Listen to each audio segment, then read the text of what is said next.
Hi, it's Sherry. Welcome back to my channel, Canterbury Cottage. Today I'm going to be doing something a little bit different than I have done so far. Of course, I'm still going to be doing DIY projects, but I'm also going to be updating the decor of my sitting room in the grand millennial style, also known as granny chic. Well, if you're not familiar with the grand millennial style, it's very similar to the cottagecore style. In fact, you could say that they are sisters. Grand millennial would be the older, more interesting, and more sophisticated sister. Well, I'll fill you in on all the details as we go along. But for now, let's get started. Experts suggest that many people, millennials in particular, are tired of the monochromatic, minimalist style of the past decade. We're tired of mass-produced furniture and cookie-cutter decor. We crave layered, personalized interiors. We want the warm, cozy feeling that we remember from Grandma's house. And thus, the Grand Millennial style was born. Grand Millennial style abounds with books, comfy seating, patterned pillows, wallpaper, vintage and antique finds, plants, flower motifs, wicker, collections, vintage metals, gallery walls, and so much more. Here are some of the many elements that are associated with the Grand Millennial style. One of the key elements is mismatched pillows. Notice how no two pillows are the same on my sofa. Botanical prints are prominent.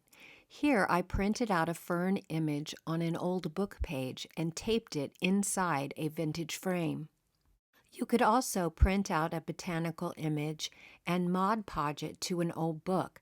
I painted this one black first.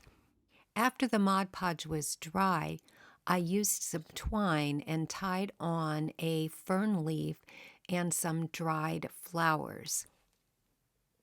I think this looks really cute displayed on a coffee table.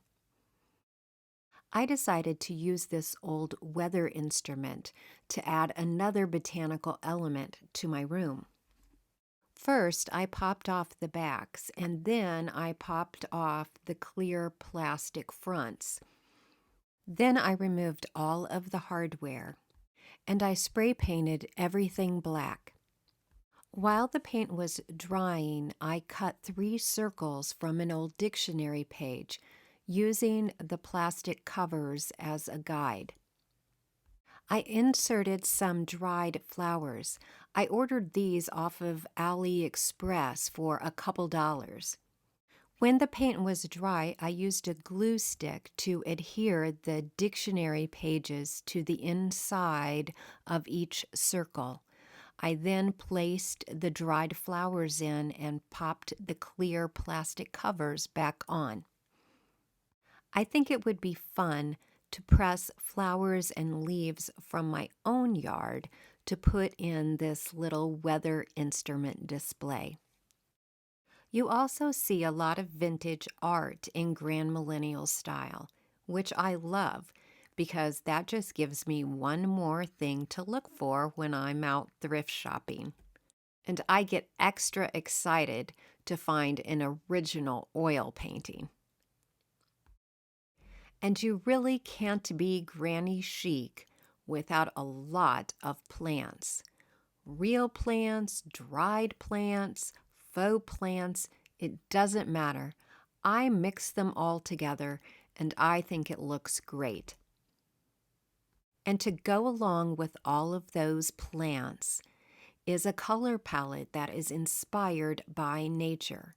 Grand Millennials especially love green and blue. And so I decided that I would use a dark green color to paint this small bookcase that I wanted to add to my library. I removed the glass panels from the door and all of the hardware from the cabinet.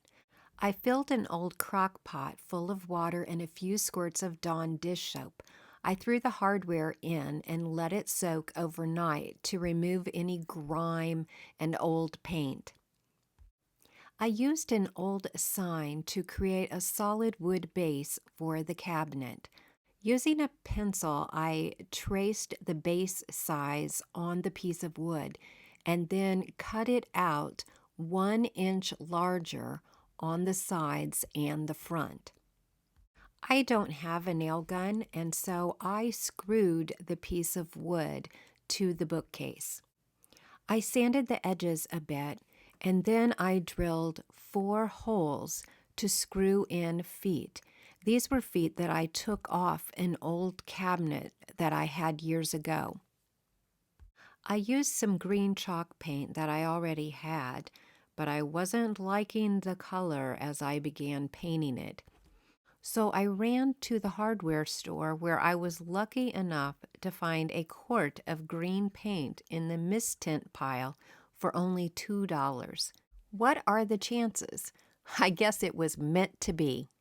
When painting furniture, I like to use a small roller for the large areas and a paintbrush for everywhere else. I use plastic wrap to keep my brushes and paint from drying out between coats. I had 2 drop leaves from a broken table that I got for free at the Habitat Restore. I was going to use these to create shelves for the cabinet. After cutting them to size, I used some household remover and a straight razor to scrape off some dried paint. Then I was ready to put everything back together. Before reattaching the glass panes, I hung the doors so that they wouldn't be so heavy. After the doors were securely attached to the cabinet, then I added the glass panes back in. To add a tropical touch to the cabinet, I purchased this peel and stick wallpaper at Walmart. I held the paper in the cabinet and marked with a pencil where to cut the first piece. After cutting the first piece, I lined up the pattern and then I cut out the second piece. I aligned the top edge of the wallpaper with the top back edge of the bookcase. I used a wallpaper scraper to smooth out any air bubbles. A credit card would also work, it would just take longer. I used a utility knife to cut off the excess wallpaper from the edge and along the bottom. I peeled off the second piece of wallpaper and reapplied it a couple times in trying to get the pattern to line up just right. I put the shelf supports back in and then added my former table leaves. I think they make beautiful shelves. As a final step, I touched up the paint in a few places where it had gotten scratched. I spent $9 on this cabinet at Goodwill, $2 on the mist tint paint, and $29 for the wallpaper, for a grand total of $40. If you want to be granny chic, you have to have plenty of comfortable seating. I bought these 2 matching gold mid-century chairs at a thrift store for $40. To give them a quick update, I decided to remove the skirt. I used a large screwdriver to loosen the staples and pliers to help me yank off the skirt. There were no stains at all on these chairs, but I still wanted to give them a good cleaning with my Hoover upholstery cleaner. It sprays on a cleaning solution mixed in water and then vacuums it off. I'll put a link in the video description if you want to check it out. It was a warm day, so the chairs dried out in just a couple hours. I didn't like how my wood pedestal table was blocking the view of my new bookcase, so I pulled a wicker table from one of my upstairs bedrooms. Wicker, rattan, and other natural fibers are really popular in the Grand Millennial style. While I was at it, I decided to replace this ornate Tuscan-style plate in my bookshelf with a wicker element. I moved the oil painting from the lower shelf up and then added a simple wicker tray where the oil painting had been. The stars were clearly aligning for my makeover. My next-door neighbor put this wicker chair out in the trash while I was making this video. To recover the cushion, I removed the 3 screws from the bottom that were holding the seat in place. I used a staple remover to pull out all of the old staples that were holding the current fabric in place. I used the old cover as a pattern to cut out my new fabric. I made sure the front of the seat was lined up straight with the pattern of the fabric. I put 1 staple on each of the 4 sides and then flipped the seat over to check the pattern. It looked good, and so then I continued to staple around the bottom of the seat. Pull the fabric tight and create little pleats when going around curves or corners. Each time you make a little pleat, you'll need to staple it to hold it in place. It will take a lot of staples and a little bit of extra time, but it will give you a nice look.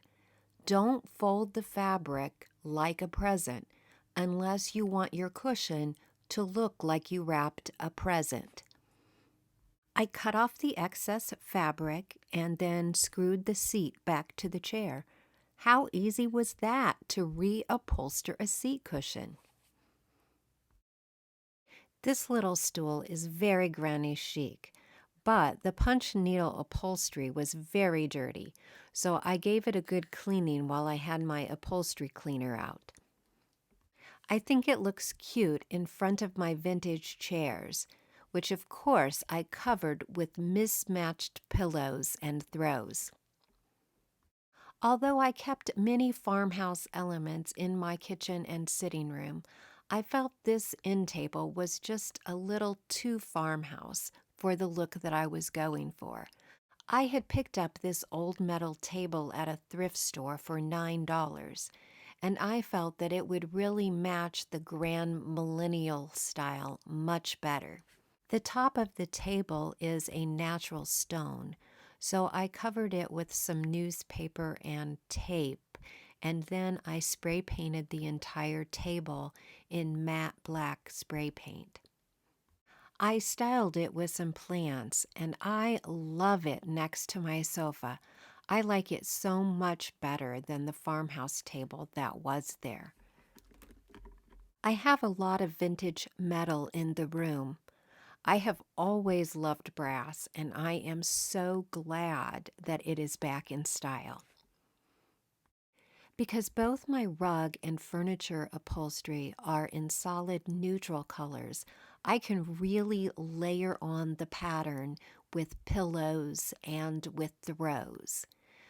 I really wanted to embrace this style, and so I decided to make some curtains in a large flower motif fabric.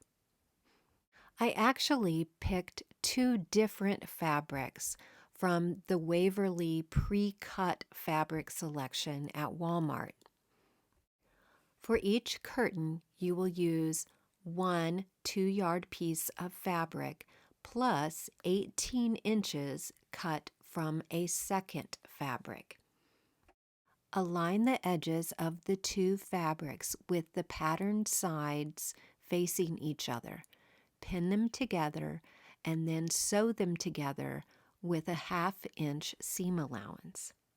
When you are done, use your iron and press that seam open. Also, press over the selvage edge on both sides of the length of the curtain. Sew the selvage edge down on both sides. Normally, I would fold this edge over again before sewing, but this fabric is only 42 inches wide. Pin grosgrain ribbon over the seam where the two separate fabrics were joined together. Stitch along both edges of the ribbon. An easy way to create an even hem for beginning sewers is to mark the fabric with a pencil where the hem will go. This will be 3.5 inches from the bottom edge and 1.5 inches from the top. Before sewing the hem, press over 1/2 inch of fabric at the top and bottom. Then fold the fabric along your hemline, pin in place, and then sew.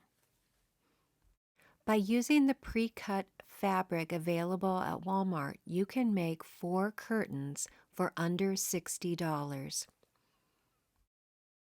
I already had many of the items that were listed as characteristics of the Grand Millennial style, particularly collections of vintage and antique items.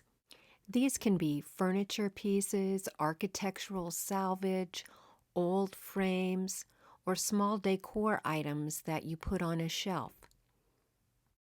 Bird and butterfly motifs can be found on just about everything. Pillows, small decorative items, framed art. You might even display actual butterfly specimens if you're lucky enough to find some. Another element of Grand Millennial style is displaying collections. I showed several of my collections in last week's video, but here are a few more. 3 of my favorite things to collect are vintage tins, vintage clocks, and old bottles. So here is how my sitting room looks now that it has been refreshed in the Grand Millennial style.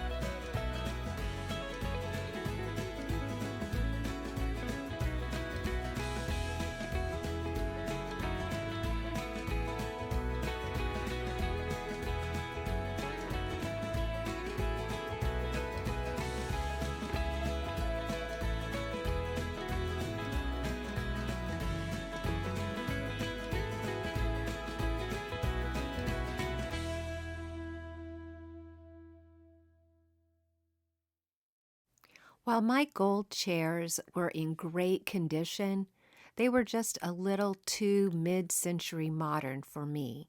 So I put them up for sale at my consignment store and bought these 2 vintage chairs instead. Here's your Tuesday tip. When you have an outlet behind a piece of furniture, you can buy a flat head extension cord. This will allow you to push the furniture flat against the wall and still be able to plug things in and out easily. Well, now you know all about Grand Millennial style. Do you like it? Because I am crazy for it. I feel like everything that I love is finally in style. Like I've been waiting my whole life and I am finally granny chic. If it's not for you, well, that's okay too. Hopefully you still enjoyed the video and got a few good ideas. But I would love for you to leave a comment and let me know if you are planning on incorporating some of these granny chic elements into your home. Well, that's it for today. Until next Tuesday, bye-bye for now.